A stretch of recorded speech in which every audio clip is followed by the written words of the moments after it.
ఈ ఎంసెట్ లేదా ఎఫ్సెట్లో మంచి ర్యాంక్ రాని విద్యార్థులకు బెస్ట్ ఆల్టర్నేటివ్ సిఏసీఎంఏ కోర్సులు అడ్మిషన్లు జరుగుతున్నవి.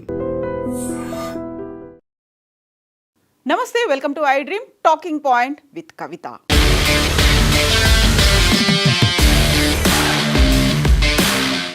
కర్ణాటకలోని హసన్ జిల్లాలో 2 నెలల్లోనే 20 కార్డియాక్ మరణాలు సంభవించాయి. దీని మీద కర్ణాటక రాష్ట్ర CM Siddaramaiah high level committee, expert కమిటీతో ఒక ఎంక్వైరీని ఏర్పాటు చేశారు. దాంట్లో కార్డియాలజిస్టులు కూడా ఉన్నారు.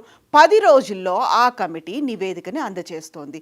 దీనికి ప్రధానమైనటువంటి కారణం కోవిడ్ వ్యాక్సిన్ ఏమైనా సడన్ కార్డియాక్ డెత్స్కి కారణమవుతోందా?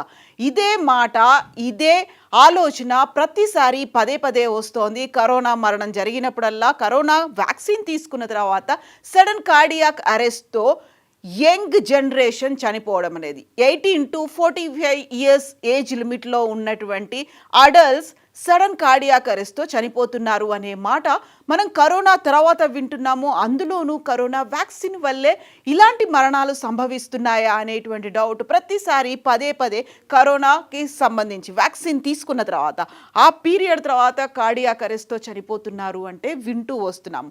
అందువల్లే కర్ణాటక రాష్ట్రం సీఎం సిద్ధరామయ్య ఒక హై పవర్ కమిటీని ఏర్పాటు చేశారు. ఎక్స్పర్ట్స్తో కూడినటువంటి కమిటీని ఏర్పాటు చేశారు. 10 రోజుల్లో ఆ కమిటీ నివేదిక ఇస్తుంది. కరెక్ట్గా మంగళవారం రోజు హై పవర్ కమిటీ, ఎక్స్పర్ట్ కమిటీని ఏర్పాటు చేశాము అని కర్ణాటక రాష్ట్ర ప్రభుత్వం అనౌన్స్ చేసిన వెంటనే కేంద్ర ప్రభుత్వం హెల్త్ డిపార్ట్మెంట్ ఒక నోటుని రిలీజ్ చేసింది. దాంట్లో చాలా క్లియర్గా ఐసీఎంఆర్ గతంలో చేసినటువంటి స్టడీ రిపోర్ట్ని, అలాగే ప్రస్తుతం ఎయిమ్స్ చేస్తున్నటువంటి స్టడీ రిపోర్ట్ను కూడా అందజేసింది. సో ఆ రిపోర్ట్కి సంబంధించి ICMR and NIE, national institute of epidemiology, Indian council of medical research, ICMR Indian council of medical research కేంద్ర ప్రభుత్వం ఫండ్స్తో నడుస్తోంది. హెల్త్ డిపార్ట్మెంట్ ఐసీఎంఆర్కి ఫండ్స్ ఇస్తోంది. అందులో ఎన్ఐఈ చేసినటువంటి రిపోర్ట్కి సంబంధించి సారాంశం ఏంటంటే, దాదాపుగా సంవత్సరంన్నర క్రితం రిపోర్ట్స్ అనే ఒక స్టడీ అనేది చేశారు. అది కరోనా వ్యాక్సిన్కి, హార్ట్ అటాక్స్కి ఏమైనా సంబంధం ఉందా అనేది. ఆ రిపోర్ట్ని మనం చూస్తున్నాము. Extensive studies by ICMR and AIMS on sudden deaths among adults post-COVID have conclusively established no linkage between COVID-19 vaccines and sudden deaths అనేవి. నిజంగా అలాంటి మరణాలు సంభవిస్తున్నాయా అనేది ముందు నుంచి ఉంది కాబట్టి దానికి సంబంధించినటువంటి రిపోర్ట్ని రిలీజ్ చేసింది నిన్న జూలై 2న. దాంట్లో ప్రధానంగా మనకి కనిపిస్తోంది August this study was carried out from May to August 2023. దేశవ్యాప్తంగా ఉన్నటువంటి 47 ప్రభుత్వ హాస్పిటల్స్కి సంబంధించినటువంటి చేసిన స్టడీ 19 రాష్ట్రాల్లో, యూనియన్ టెరిటరీస్లో చేశారు. అందులో అక్టోబర్ 2021 నుంచి మార్చ్ 2023 వరకు ఈ స్టడీ అనేది జరిగింది. 800 మరణాలని, అందులో 3,000 వరకు కంట్రోల్స్ని యూజ్ చేసినటువంటి స్టడీ. ఆ స్టడీ ఫైండింగ్స్ ఏంటంటే, ఆ స్టడీకి సంబంధించి చేసినటువంటిది factors associated with unexplained sudden deaths among adults aged 18 to 45 years in India, a multicentric matched case control స్టడీగా చేశారు. సో దీంట్లో ఫైండింగ్స్ ఏంటంటే, the findings have conclusively showed that COVID-19 vaccination does not increase the risk of unexplained sudden deaths in young adults. ఇది ICMR NIE చేసినటువంటి, National Centre for disease control చేసినటువంటి ఈ study రిపోర్ట్కి సంబంధించి NIE director and scientist doctor Manoj కూడా తన వివరాలను వెల్లడించారు. యాక్చువల్గా ఇప్పుడు కర్ణాటక ప్రభుత్వం ఏర్పాటు చేసినటువంటి ఎక్స్పర్ట్ కమిటీ తర్వాత వచ్చినటువంటి రిపోర్ట్, ఇది బయట పెట్టినటువంటి రిపోర్ట్ కాబట్టి దానికి దీనికి లింక్ లేదు. బట్ ఇప్పుడు హై లెవెల్ కమిటీ ఒకటి ఏర్పాటు చేస్తారు కాబట్టి we will wait for the result. అక్కడ ఏమవుతుంది, ఆ స్టడీకి సంబంధించి ఎక్స్పర్ట్ కమిటీ ఏం రిపోర్ట్ ఇస్తుంది అనేది మేమైతే చూస్తున్నాము. But vaccine not associated to sudden deaths అనేది డాక్టర్ మనోజ్ చెప్తున్నటువంటి మాట. ఇక నెక్స్ట్ జరిగినటువంటి ఇంకొక స్టడీ ఎయిమ్స్ ప్రస్తుతం చేస్తుంది. All India institute of medical sciences Delhi ఈ స్టడీని చేస్తోంది. ప్రస్తుతం ఆ స్టడీ అనేది కంటిన్యూ అవుతోంది. ఇంకా ఫైండింగ్స్ అనేవి ఫైనల్ స్టేజ్ ఒక కంక్లూషన్‌కి రాలేదు. ఒక రిజల్ట్‌ని అనౌన్స్ చేయకపోయినప్పటికీ ఎయిమ్స్ చేస్తున్నటువంటి second study establishing the cause in sudden unexplained deaths in young. So young అంటే 18-45 ఇయర్స్ అనేది పెట్టుకున్నారు. ఇప్పుడు కర్ణాటక ప్రభుత్వం ఏర్పాటు చేసినటువంటి ఎక్స్పర్ట్ కమిటీ తర్వాత ఐసీఎంఆర్ ఎన్సిడిసి సర్వే రిజల్ట్ని ఇప్పుడు అనౌన్స్ చేశారు. ఆ తర్వాత ఎయిమ్స్ అనేది ఇప్పటికీ అవుతుంది. The final results will be shared once the study is complete. ఇప్పటికీ కూడా స్టడీ కంప్లీట్ అవ్వకపోయినప్పటికీ దానికి సంబంధించినటువంటి రిజల్ట్స్ ఏంటంటే together these two studies offer A more comprehensive understanding of sudden unexplained deaths in adults in India.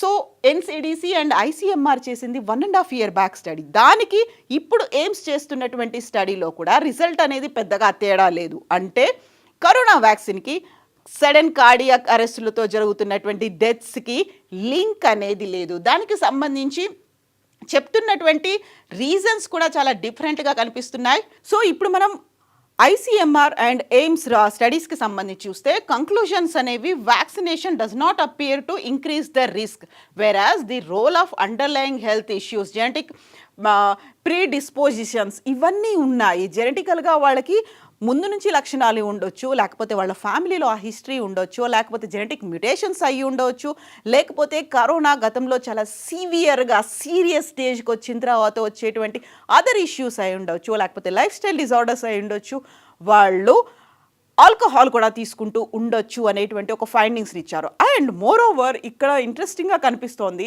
Sudden deaths జరగకుండా చూసేటువంటి ఒక ప్రొటెక్షన్ని Covid vaccine ఇస్తుంది. అంటే కార్డియాక్ అరెస్టులతో పోకుండా చూసేటువంటి కెపాసిటీ అనేది కోవిడ్ వ్యాక్సిన్ ఇస్తుంది అనేది ఈ డీటెయిల్డ్ సర్వే స్టడీ రిపోర్ట్ని బట్టి వస్తుంది. బట్ ఇక్కడే మళ్ళీ కంప్లీట్గా ఒక ఫైనల్ రిజల్ట్ అనేది రాలేదు. The final result will be shared once the study is complete. ఇక్కడే అసలైనటువంటి 2 క్వశ్చన్స్ కనిపిస్తున్నాయి. అది కూడా 1.5 year back ICMR and NCDC చేసినటువంటి సర్వే రిజల్ట్ని ఇప్పటిదాకా ఐసీఎంఆర్ కానీ ఎన్సిడిసి కానీ ఈవెన్ హెల్త్ డిపార్ట్మెంట్ కానీ తన డొమైన్లో ఎందుకు పెట్టలేదు, ఎందుకని వెబ్సైట్లో దాన్ని ఇంకా ప్రచురించలేదు, పబ్లిక్ దాన్ని యాక్సెస్ చేసుకునేట్టుగా ఎందుకని పెట్టలేదు అని. అండ్ సెకండ్ థింగ్, కర్ణాటక ప్రభుత్వం ఏర్పాటు చేసింది హై ఎక్స్పర్ట్ కమిటీని ఏర్పాటు చేసినటువంటి వితిన్ అవర్స్లోనే ఎందుకని దీన్ని రిలీజ్ చేశారు. ఒకటి యాక్చువల్గా 1.5 year బ్యాక్ జరిగినటువంటి స్టడీ రిజల్ట్స్ ఇప్పటికీ బయట పెట్టకపోవడం, రెండవది ఎయిమ్స్ చేస్తున్నటువంటి స్టడీ రిజల్ట్స్ కూడా కంప్లీట్ అవ్వకముందే ఒక కంక్లూజన్కి రావడం ఇక్కడే అనుమానాలకి తావిస్తోంది. ఎందుకని జాప్యం జరిగింది? యాక్చువల్గా ఈ స్టడీ కూడా జరిగింది, గతంలో జరిగింది కూడా అక్టోబర్ 2021 నుంచి మార్చి 2023 వరకు జరిగినటువంటి ఆ రిపోర్ట్ ఇప్పటికీ 1.5 year గడిచిన తర్వాత కూడా పబ్లిక్ డొమైన్లో ఎందుకు లేదు అనేది. ఆ తర్వాత నిజంగానే కర్ణాటకలో హసన్ జిల్లాలో 2 నెలల్లోనే 20 మరణాలు అనేవి సంభవిస్తే ఎందుకని దాన్ని ఇంకా బయట పెట్టలేదు? యాక్చువల్గా అక్కడ ఏం జరుగుతోంది అనే దాంతో పాటుగా ఇప్పుడు ICMR and AIIMS, NCDC, NIE ఈ వాళ్ళందరూ చెప్తున్నటువంటి మాట ఒకే మాట చాలా పదే క్లియర్గా చెప్తున్నారు. Establishing the cause in sudden unexplained deaths in దీనికి సంబంధించి COVID vaccination to sudden deaths are false and misleading. False and మిస్లీడింగ్గా ఉన్నాయి. బట్ ఎందుకని ఇలాంటి మరణాలు సంభవిస్తున్నాయి? కేవలం హసన్ జిల్లాకి సంబంధించి చూసుకుంటే 2 నెలల్లోనే 20 మరణాలు, అది కూడా 18 నుంచి 45 ఏళ్లలోపు ఒక యంగ్ ఏజ్లోనే రావడం, చనిపోవడం అనేది సో అలార్మింగ్ సిచ్యువేషన్ ఉంది అని కర్ణాటక ప్రభుత్వం చెప్తోంది. దానికి కోవిడ్ రిలేటెడ్గా ఏమన్నా ఉన్నాయని ముందు నుంచి కార్డియాలజిస్టులు కావచ్చు, అదర్ సీనియర్ డాక్టర్లు కూడా కోవిడ్ తర్వాత ఇలాంటి సడన్ డెత్స్ పెరిగాయని, అందరికీ ఆ వ్యాక్సిన్ సూట్ అవ్వలేదు అనడంతో పాటుగా వాళ్ళలో ఇమ్యూనిటీ అనేది ఏమైనా తగ్గిందా, దాంతో పాటుగా సడన్ అరెస్టులు జరగడం, బ్లాకేజెస్ ఏమైనా ఉన్నాయి, వీటన్నిటికీ సంబంధించి బోల్డ్ అని అనుమానాల్ని, డిఫరెంట్ ఒపీనియన్స్ని వ్యక్తం చేస్తూ వచ్చారు సీనియర్ డాక్టర్లు, కార్డియాలజిస్టులు. బట్ ఇప్పుడు మాత్రం ఎయిమ్స్ అండ్ ఐసీఎంఆర్ చేసినటువంటి స్టడీ రిపోర్ట్స్ మాత్రం చాలా క్లియర్గా అదే మాట చెప్తూ వస్తున్నారు. బట్ ఏం జరగబోతోంది? ఈ government of India remains committed to evidence based public health research to protect the well being of citizens. So scientific evidences లేకుండా సైన్స్ కావచ్చు, మెడికల్ టెక్నాలజీ కావచ్చు, దీన్ని మనం నమ్మడానికి లేదు. యాక్చువల్గా ప్రతిదానికి సైన్స్ ఎవిడెన్స్ అనేది ఉండాలి.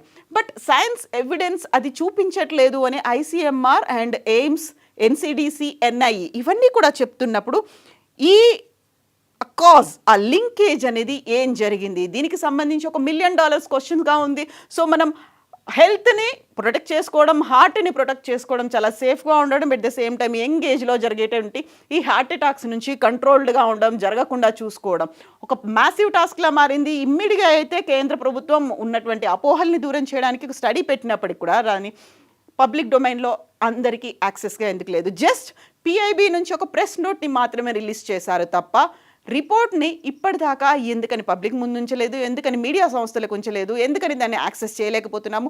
జస్ట్ ఏ పీరియడ్లో ఎక్కడెక్కడ, ఏ రాష్ట్రాల్లో, ఏ యూనియన్ టెరిటరీస్లో ఎంతమంది శాంపిల్స్ తీసుకున్నారు, ఎంతమంది మరణాలకు సంబంధించి కంప్లీట్ ఫ్యామిలీ హిస్టరీ అంతా స్టడీ చేశారా, లేకపోతే దానికి సంబంధించి ఒక మోడల్ అనేది ఉంటుంది, స్టడీకి సంబంధించినటువంటి మోడల్ అనేది ఉంటుంది, ఏ మోడల్లో ఆ స్టడీ చేశారు, వీటన్నిటికి సంబంధించి అయితే వివరాలు రాలేదు.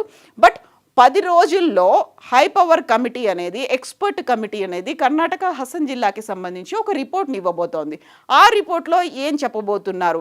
అది కూడా $1 మిలియన్ క్వశ్చన్గా ఉంది. బట్ ఒక సైంటిఫిక్ ఎవిడెన్సెస్ కావాలి కాబట్టి ఎస్, దీనికి దానికి లింక్ లేదు అనుకున్నప్పుడు పబ్లిక్ డొమైన్లో కూడా పెట్టాల్సినటువంటి అవసరం అయితే ఉంది. యాక్చువల్గా మీరేమనుకుంటున్నారు? నిజంగానే లింక్ అనేది ఉందా, లేకుంటే ఫాల్స్ ఇన్ఫర్మేషన్, మిస్లీడింగ్ ఇన్ఫర్మేషన్ని మనం కన్జ్యూమ్ చేస్తున్నామా, దాంతోనే మనం ఇయర్స్ టుగెదర్ దాన్ని క్యారీ అవుట్ చేస్తున్నామా?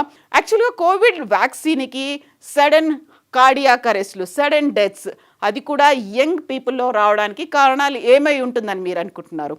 కామెంట్స్ రూపంలో తెలియచేయండి. నిజంగా ప్రస్తుతం ఉన్నటువంటి సమాజం దేనికి ప్రయారిటీ ఇస్తుంది? ఆర్థిక సంబంధాల చుట్టూ మాత్రమే తిరుగుతోంది. మళ్ళీ ఎన్నికలంగానే చాలా విరక్తి కలుగుతాం. మంచి అనిపిస్తుంది కదా, లేడీస్ కూడా ఛాలెంజింగ్ జాబ్స్ చేసినప్పుడు చాలా బాగుంటది. ట్రాఫిక్ అసిస్టెంట్స్ గా నియమించిన ట్రాన్స్జెండర్స్ అందరితో సాల్యూట్ చేయించుకుంటున్నారు. ఫుడ్ డెలివరీ ఇవ్వటానికి వెళ్ళినటువంటి డెలివరీ బాయ్ అనిల్ పై కళ్ళ ముందు